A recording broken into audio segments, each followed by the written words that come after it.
Pesta untuk rakyat, juga pesta di Pekuwuan telah selesai.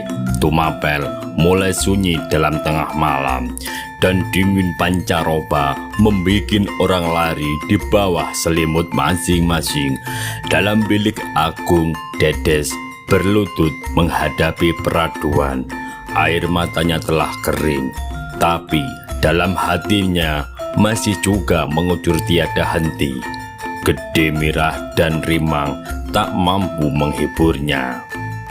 Ia tahu pikirannya tidak kacau. Hatinya masih dapat menilai mantra yang diucapkan oleh Belakangka dalam Sansakerta mengandung banyak kesalahan ucap dan bahasa. 5 tahun yang lalu pun ia berumur 11. Waktu itu ia sudah mampu menyalahkan. Apalagi sekarang ia tak bisa terima perkawinan semacam ini. Seorang Brahmani harus membasuh kaki seorang sudra yang disatriakan, dan ayahnya seorang Brahmana terpelajar merasa tidak perlu untuk menengok. 40 hari ia telah membisu. Hanya itu yang ia bisa berbuat untuk melawan Tunggul Ametung. Menghadapi peraduan begini, dengan Gede Mirah dan Rimang terus juga mencoba menghiburnya. Ia teringat pada suatu cerita pokok tentang perkawinan antara wanita kasta Brahmana dengan seorang pria kasta ksatria. Ayahnya, Empu Parwa, yang menceritakan padanya dalam suatu pelajaran tentang tata tertib Triwangsa. Pada suatu kali di tahun 1107 Saka, Sri Ratu Srenggajaya Sabha dari Kediri mangkat. Pertentangan terjadi dalam istana siapa yang harus dinobatkan. Raden Dandang Gendis melarikan diri dari istana ke Gunung Wilis. Di sana ia jatuh cinta pada gadis anak Brahmana Resi Brahmaraja bernama Amisani. Waktu itu Dedes menerimanya hanya sebagai pelajaran sejarah, dan sekarang ini ia baru mengerti semua itu peringatan pada dirinya untuk tidak menerima lamaran dan suami seorang dari kasta ksatria. Ia sesali dirinya sendiri mengapa ia baru sekarang ini mengerti makna cerita itu. Dan bagaimana cerita itu?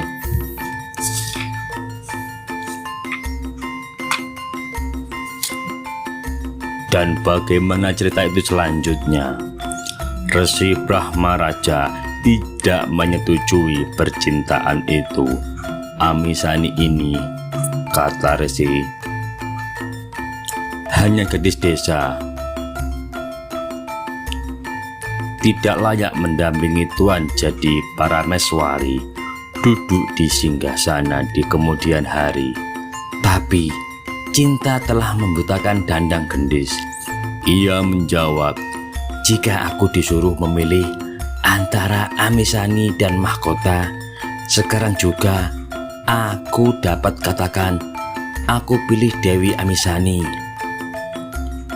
Resi Brahmaraja yang mengenal betul kehidupan istana meminta pada Dandang Gendis untuk memikirkannya kembali. Jangan sampai hati tertutup oleh nafsu. Anakku, tuan, aku tahu dia lebih berbahagia hidup di Gunung Wilis ini daripada di istana. Dandang Gendis tak dapat dibelokkan kemauannya. Perkawinan dilangsungkan. 3 tahun ia tinggal di padepokan Resi Brahmaraja. Pada suatu hari datang dari Kediri ke Gunung Wilis Empu Tanagung dan adiknya sendiri, Mahisa Walungan. Mereka datang menjemputnya untuk dinobatkan jadi Raja Kediri. Ini terjadi pada tahun 1110 Saka. Ia tak lain daripada Sri Kertajaya yang memerintah Kediri sekarang. Di Istana Amisani, si anak desa tidak disukai oleh para putri istana. Orang pun memasang racun untuk membunuhnya. Amisani akhirnya mati termakan racun itu. Dedes terbangun dari renungannya. Ia kini sedang mengulangi kisah hidup Amisani. Ia mengerti di Tumapel tersedia banyak racun untuk melenyapkannya dari muka bumi. Aku tidak harus mati karena racun. Ia yakinkan dirinya sendiri. Yang lain bisa, Dedes tidak. Ia harus hidup. Ia masih akan bersimpuh pada kaki ayahnya untuk memohon ampunannya karena tak mampu membela diri. Ia harus telan semua upacara penghinaan kaum Wisnu atas dirinya. Ia angkat dagu dan, "Ayah, sekarang ini Sahaya kalah menyerah. Dengarkan sumpah Sahaya. Sahaya akan keluar sebagai pemenang pada akhir kelaknya." Harum mangir pada kulitnya bersama harum dupa setanggi memadati ruangan besar bilik agung itu. Hatinya sendiri semakin sempit terhimpit. Darah yang terasuh dengan cinta kasih pada Bapa ini tak punya kekuatan untuk melawan. Ilmu dan pengetahuan yang dituangkan padanya oleh ayahnya tidak berdaya menghadapi sang apu.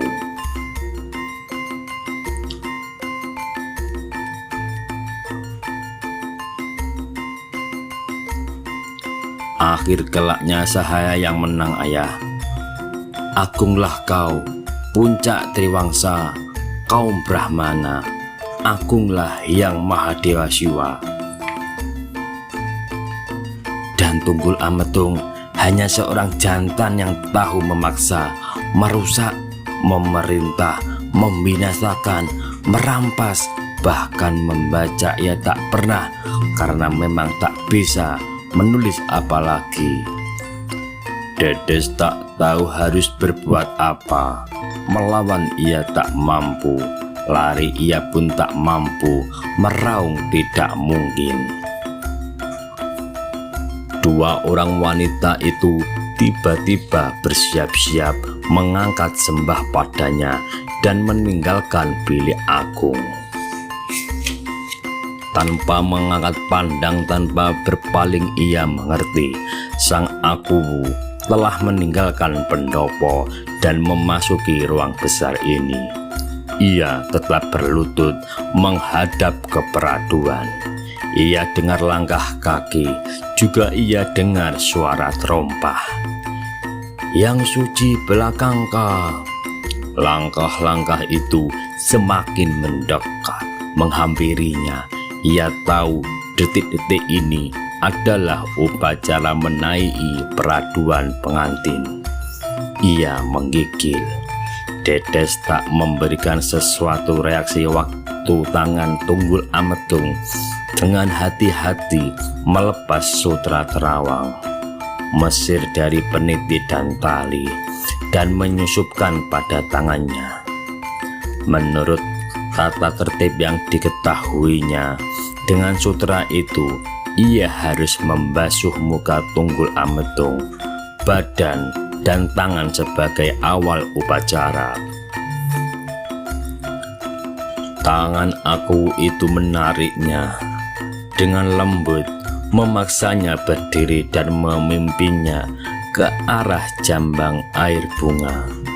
Tekanan paksa dari belakangka menyebabkan ia mencelupkan sutra itu ke dalam jambang dan mulai membasuh muka Bopeng bekas jerawat besar.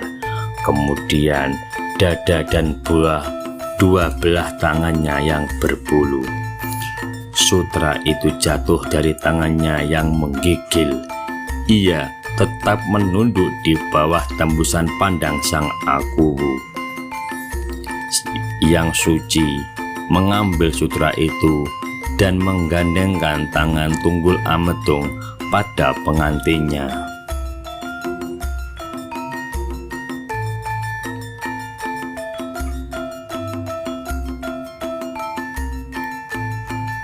Yang mulia, bawalah perempuan ini naik ke peraduan.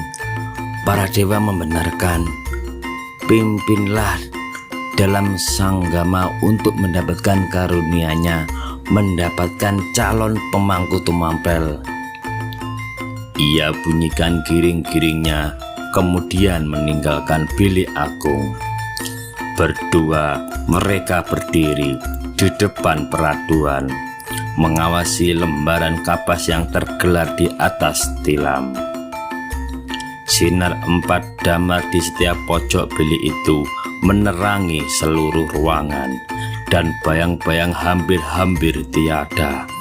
Tunggul Ametung menoleh pada 2 orang wanita yang duduk bersimpuh di pintu. Mereka mengangkat sembah dan pergi, hilang di balik tabir berat potongan-potongan ranting bambu petung.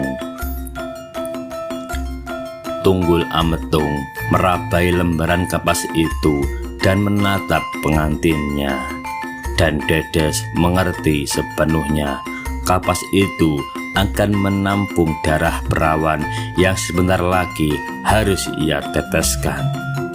Gigilannya semakin menjadi-jadi. Besok sebelum matahari terbit, kapas dengan bercak darah itu akan diambil dengan upacara oleh Gede Mira. Mengapa tak juga aku dengar suaramu, Permata? Ia letakkan tangan pada pundak pengantinnya dan ia resai gigilan itu. Mengapa tak juga kau lepas seluruh pakaianmu? Bukankah kapas itu telah menunggu kesediaanmu? Darah itu tetap membisu. Apakah perlu kupanggilkan Gede Mira untuk membantumu? Dedes menjawab dengan tangis. Tunggul Ametung menangkap muka istrinya dan diciumnya pada pipi lehernya.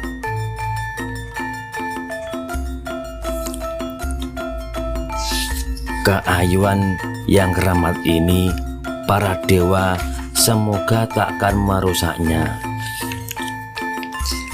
Jangan jadi susut keayuan ini. Dengar, Dedes, aku panggilkan keabadian untuk kecantikanmu. Demi Wisnu, sang pemelihara, aku patrikan keayuanmu dalam keabadian dalam sebutan Ken.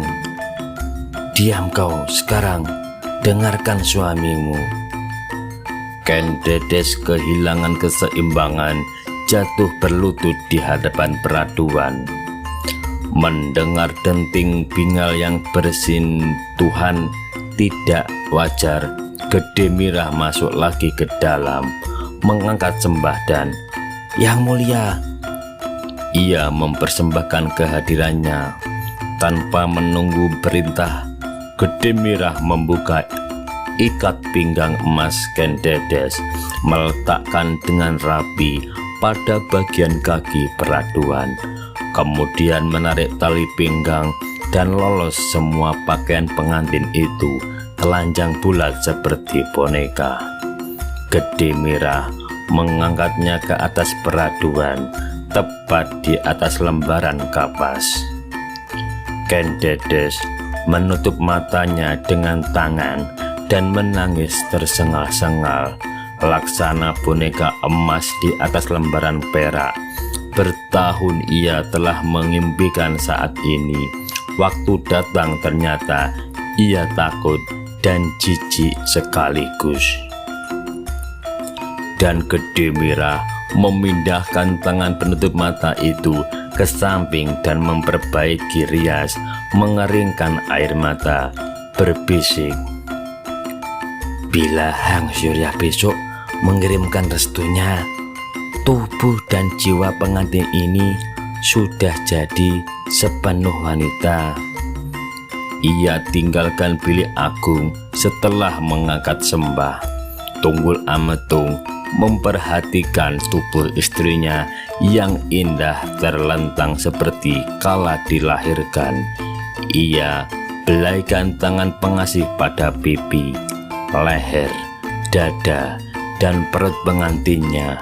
Kemudian ia sendiri naik ke atas peraduan dan menenggelamkan Dedes dalam pelukannya.